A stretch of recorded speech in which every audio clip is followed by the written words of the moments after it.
Not gonna lie guys, I am a little bit excited about today's video because not only do I get to talk about my first Final Fantasy, I get to talk about my favourite Final Fantasy of all time. So expect me to be overly positive, gushing about Final Fantasy VII and, you know, just living in that nostalgia and having a good time. But I'm hoping that you can still join me so we can have some healthy discussions in today's episode of the Final Fantasy Platinum series, a series where we go and grab the Platinum Trophy of all of the mainline Final Fantasies that are available on PlayStation and the side games and just talk about it and have an overall good time. I always reiterate the fact at the beginning of the video that I love making these because of you guys.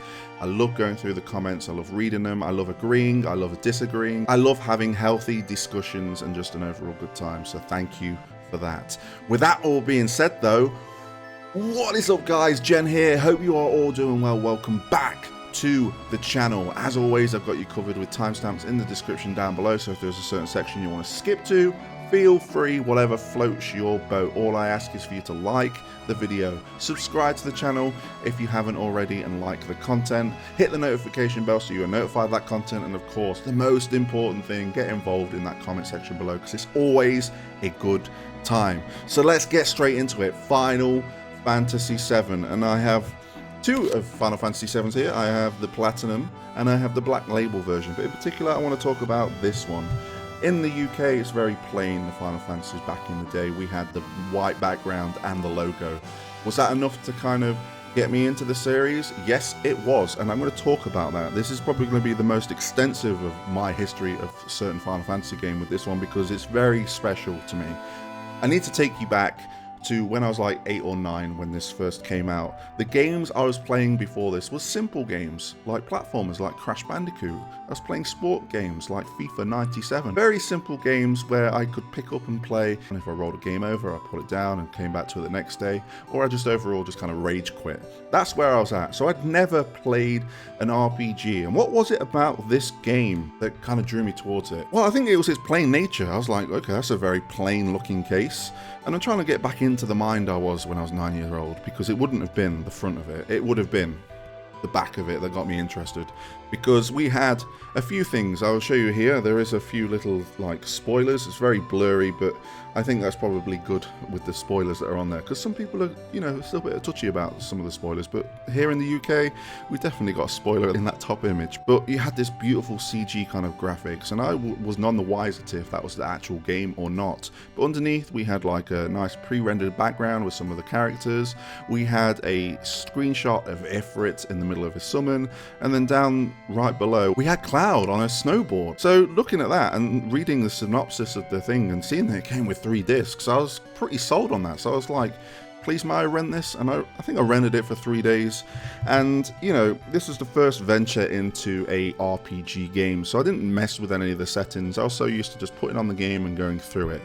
I probably would have skipped through a lot of the texts and not messed around with any of the settings, so you can imagine that I would have got to the Guard Scorpion, and I was really enjoying myself. Like, I got used to this kind of taking your turns. I kind of appreciated the time that I had to kind of think about what I wanted to do. Do I want to defend? Do I want to use magic? Do I want to just run away? And I got to the Guard Scorpion and I was ready. I was ready for this battle. I was ready for this big robot scorpion. I know that I had some magic that had like elemental properties in electric with bolt, so I knew that I had the edge, so I thought. But with me not messing with the settings, there was a battle message that appears in there, a very infamous one, where it kind of tells you in a nutshell not to attack while its tail's up. Because the way the lines have been broken up, you essentially see the message, attack while its tail up. And you kind of think, well, I'm going to do that. So me being me, I did that. I was like, okay, bolt, and I had Barrett's limit break. I was in. I was like, yes, I'm going to attack while its tail up. Must be at its weakest. But then, once those kind of commands got loaded in, the second part of that message kind of flashed up, and it was like, attack while its tail's up, and you know, you're going to get a nasty surprise. So obviously my attacks went through, and this Guard Scorpion was pretty damn angry at me, and it unleashed its attack, and I was pretty weak on HP as well. I was just very confident that I was going to get through with the abilities that I had. But the Guard Scorpion destroyed me. I used all my potions, and you know, game over. And me being 9 years old, get a game over. That's it, I'm done with the game. So I was pretty salty about that, and when the time came, I take it back to the shop, and I didn't think about it until, I don't know, probably 3 weeks later when I was given the opportunity to rent another game, and I was looking around and there was nothing interesting me, and I was like, you know what if I did get past that boss? Now that I know that I don't need to attack while its tail's up, let's just give it a go. So I took it back, rented it for 3 nights once again, and I did it. I beat the Guard Scorpion, and then the game just kind of captured me. And from there, you know, the rest is history. Well, it isn't, because I only had it for 3 nights, and I think I only got to the Shinra building. But that experience in that small amount of time, with me learning words I was not aware of. I remember I was only 9, and asking my parents what this meant, and developing my knowledge of the English language through this game, and thinking about actions that I was taking, and reading through these characters the way they were written, whether they were very serious or whether they were very comedic. I was learning a lot, and I was very devastated when I had to take that game back. And I was like, Mum, Dad, I need this game, we need to purchase it. And lo and behold, I got it. And I could spend the rest of this video just kind of doing a retrospective on me and my feelings on Final Fantasy, but I kind of want to nutshell it into just the kind of intro of my venture into Final Fantasy, and then weave in and out as we talk about everything, my feelings as it was happening. So yes, that is my history of Final Fantasy VII. It changed me. It changed the way I played games, and I was forever captured in the RPG genre. That is my go-to genre when it is video games. I love getting invested in the stories, characters, the world, battle systems, whether it is turn-based, action-based, a hybrid, or whatever kind of system they introduce. I just love great stories and just really mechanically sound game systems that I can mess around with. So let's move on and talk about the evolution of Final Fantasy. We touch on it on every video, and of course this is a big step. This was its first venture into 3D. We had these nice polygonal kind of Lego models on the field screens, and these really lifelike models on the battle screen, and the same with the cutscene. I think that really didn't affect me when I was playing. I was just like, oh man, this looks cool, this looks cool, this looks cooler.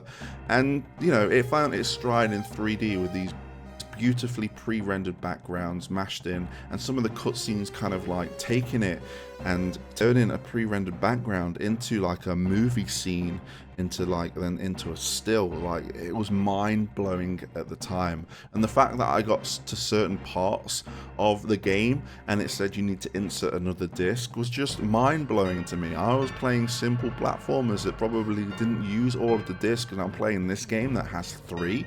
It was incredible, and it really kind of put Final Fantasy VII on the map. It obviously did, because it captured me and it captured a lot of others, and I'm interested to know if Final Fantasy VII was the one that captured you. If it wasn't, which one was? If you were playing Final Fantasy before Final Fantasy VII, let me know, because I'm really interested about these stories, because a lot of people talk about Final Fantasy being the one they got into, and then they played everything from that and before that, after that. So I'm really interested to hear people's perspectives of if they've only just recently started playing Final Fantasy, and people that have been playing Final Fantasy since the late 80s.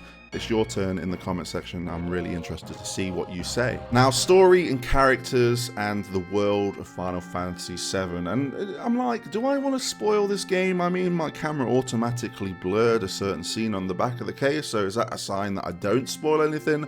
I'm just going to be as natural as I can, and if I end up saying that's something that's spoiler territory, I apologize. It is what it is. So if you don't want spoilers, maybe this is the time for you to click off, because I'm not going to like timestamp anything with spoilers, but at the same time I'm not going out my way to talk about them. I'm going out on a limb here, thinking that we're all in the same boat with you watching this video. But man, this story, this world, these characters just really drew me in. Like, the point I really want to talk about, and I think people will relate to this, when I first rented it, well, the second time I rented it, and I got to the Shinra building, I thought like this was peak like of the game. Like, I was really getting towards the end, because it feels like that. You're about to take on this big organization, and then, you know, you go through it and you kind of had this new threat that's introduced with Genova escaping and then the president getting killed. and you fight the new president, Rufus, and then you've got to escape. And I'm thinking, where can they go from here? And you have that epic motorcycle sequence as you're going through to the Midgar Highway, and then you're overlooking the world. And I'm thinking, wait, are we getting out of this town? This town is massive. This city, this empire is massive. Where are we going next? And then when you kind of have that scene be over and then you enter the world map for the first time, that was a moment for me. That was where I was all in. I was absolutely amazed. You look back at it now and you think, oh man, it's a few polygonal models here and there. It's nothing too impressive. But the way that just kind of draw dropped me, and the fact that I could go to this town to the left, I could go to the field all the way towards the end and get a chocobo, or I could go to this marsh, that's interesting. Oh whoa, there's this big snake here, if you use beta, I'm wiped out, it's game over, that's not the way to go. Like, the options was mind blowing to me. And obviously we go to Calm and we get the flashback and we get more story, which is fantastic. We get the history of Cloud, or so we think. But it was that just won me over for Final Fantasy VII. Just its pacing in general is pretty sound, and going back through it, I don't have any complaints about the story, I don't have any complaints about the characters, and I don't have any complaints about the world either. I still think to this day it's chef's kiss to me. It is incredible, and I wouldn't change a thing. And you're probably thinking, Jen, what about the remake? That changes a thing or two. Bro, I'm very, very excited about Remake and what it's going to be bringing to the table. The fact that they're taking my favorite game that I know at the back of my hand, and they're going to surprise me with it and keep me on the edge of my seat and get me asking questions. I'm all for that kind of stuff. But we're not talking about Remake, we're talking about the OG. I just wanted to get that out of the way, just in case you asked. Just in case you asked. I think it is only natural to talk about combat, and this is probably the first Final Fantasy where we don't have any kind of role tied to a character. It doesn't say Cloud Warrior, it doesn't say Barret Blue Mage, it doesn't say Aerith White Mage. You have the ability to make the characters your own. Though characters have certain base stats that may be better than the other, to kind of accustom them to certain roles, you have free reign in what you want to do, and that kind of comes down to the materia system, and I love this system. Wow, the amount of kind of things you can do with this system, the things you can mix and match, the things that you can do, is incredible. Like, I learned new things along this playthrough that I didn't before. I think one thing that was pointed out to me and that I used in particular in this run was Tifa with the Power Soul. We equipped her with the Curse Ring, which kind of gave her that 30-second countdown to Doom, but then equipping in our armor slot Odin or the Destruction Materia with added effect cancels that out, so she's still getting that 30-second countdown, but she ain't getting KO'd at the end of that, which then puts her in that low health state, which gets her to dish out so much more damage. Like, that is incredible to me, and that is something that I'd never tried before and never thought about before. But there's so many things you can do. Added effect with Bio to make sure that you have a chance to poison your enemies each time you strike them. There's so many combinations, and we would be here forever if I went through all of them. If you want to shout some of your personal kind of combinations, let me know in the comment section below. But the materia system just brought a whole new perspective to the battle system. I still kind of gave my characters roles. I think in the beginning, as I was going out onto the world map, Aerith was my healer by far because of the limit breaks that she brings to the table and just her magic utility.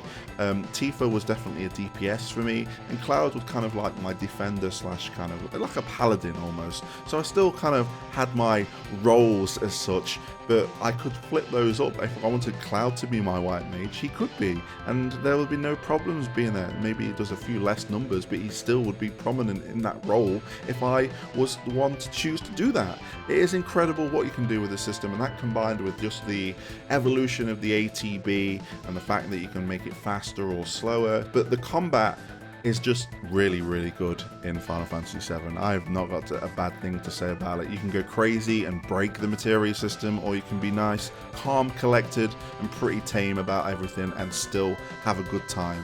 And the more materia you unlock, the more you level it up. When you master it and then you get another one, you can just do so much more. It is absolutely incredible. So let's get straight to the end and talk about endgame content and side content, because Final Fantasy VI definitely introduced a lot of it, but I feel like Final Fantasy VII really took it to a new level. And this is because of mini games. There's a certain place called the Gold Saucer where you can play basketball, you can play a claw machine, you can play as a Moogle, you can ride a bike, you can go in a submarine, you can go down on a snowboard.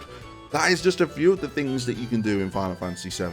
It is really, really nice to just see the opportunity to take yourself away from the story and just enjoy Gaia for what it is, even when it may be being threatened by a big meteor in the sky. The fact that you can just take a step back, go to a battle square to get Omislash, or go on a roller coaster and enjoy life is great. And not only that, but we have like the ultimate weapons. We have materials that can only be accessed by certain chocobos. There's chocobo breeding, there's chocobo racing.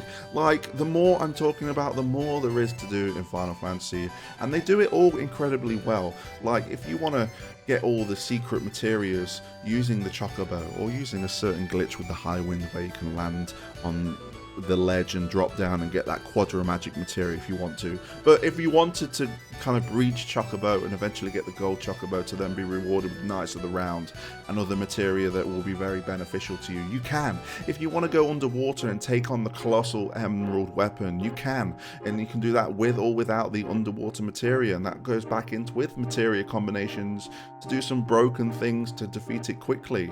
There is so much to do in this game, and you are rewarded for it. It does not waste your time whatsoever, and I never found myself having to grind when it comes to the base content that it had to offer. I used what was there. Sometimes I'll cheese it with a few things, with a few broken materia combinations. Sometimes I'll just go in head first and hope for the best, and sometimes that worked. The fact that we can get limit breaks, and there's so many limit breaks to go through, and then you have the option to get their 4th limit break, and it's a quest in itself, it's just amazing. Like, I'm struggling to find negative things to talk about, and this is probably where you guys that had negative experiences will want to chime in, and I welcome you to do that, because maybe there is something overlooking. Maybe I'm still stuck in this nostalgia bubble and I can't see anything wrong. But the side content in Final Fantasy VII is everything that I wanted and more. Okay, now it's time to move on to music, and again, with me living in that nostalgia bubble with Final Fantasy VII being my favorite, I absolutely love this soundtrack. It has so many bangers in it, so many kind of head-bopping tunes. It's absolutely incredible, and I'm really excited to see what other tracks they bring to when Rebirth eventually comes out. I know there's still a ways from it, but one of my favorite tracks is Birth of a God. It's often overshadowed by One Winged Angel because of how fast we go through Bizarro's Sephiroth. I really can't wait to hear the remake series version. And that's just one of the few tracks that I'm excited to hear again when we go through Rebirth.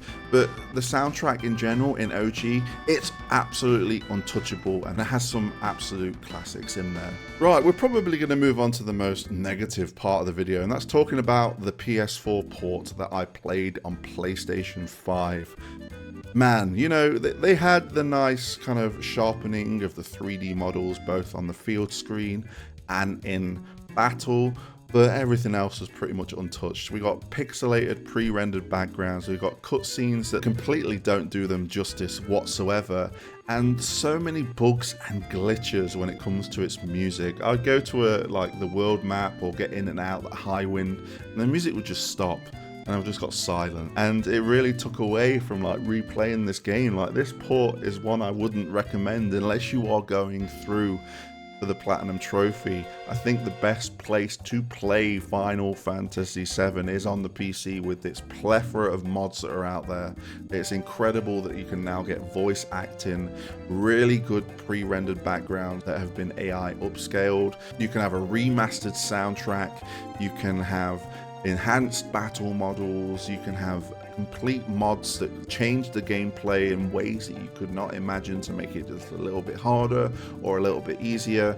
PC version is the way to go, and I think eventually, maybe one day, I will play through the new threat mod because it has always interested me, but the PS4 port just ain't that great. It's sustainable, it does its job of playing the game, but when it comes to its enhancements and coming from the Pixel Remastered collection as well, it is really, really poor in that regard. Some of the kind of benefits that you get from it, you have speed up 3 times speed, so if you want to speed through the game, you've got no encounters, if you don't want to encounter any random encounters, if you're getting sick of them in certain spots. And then of course we have God mode, which you can probably cheese a lot of the trophies if you want to, but it's also there if you want to kind of heighten your limit breaks, use them more to unlock more limit breaks, or just get through encounters that you just really can't be bothered with. They're really nice enhancements, but as a package as a whole, the PS4 port, and I'm assuming this applies to the same for the Xbox and Switch, just ain't that great. Right, it is trophy time, and you'll probably notice in the background as I'm going through these trophies that some of these are from ages ago. I think we got like first trophies being unlocked in 2014, and I think it's quite evident that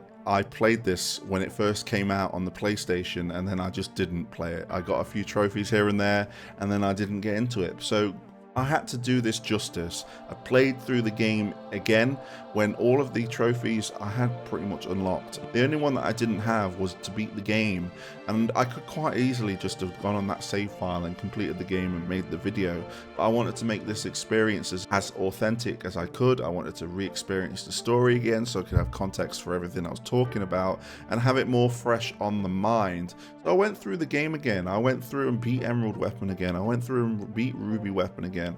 I went and got the ultimate weapons. I didn't go out my way to get like everything, but I certainly did cross a few things off the list that don't have anything related to trophies, like enemy skills and things like that, and I really had a good time. But when it comes to the trophy list, I think it is a pretty easy trophy list if you put the time in, and I think you can have a good time with it. You can use God mode to kind of help you out through a lot of the fights, but there are a few trophies that you will have to go out your way for, like getting a date with Barrett. You're going to have to do certain things and play the game a certain way.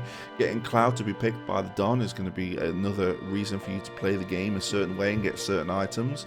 And the rest of them are probably just linked to Endgame, like getting the limit breaks and getting all of the Endgame bosses. So I think it's a trophy list that you can have a good time with.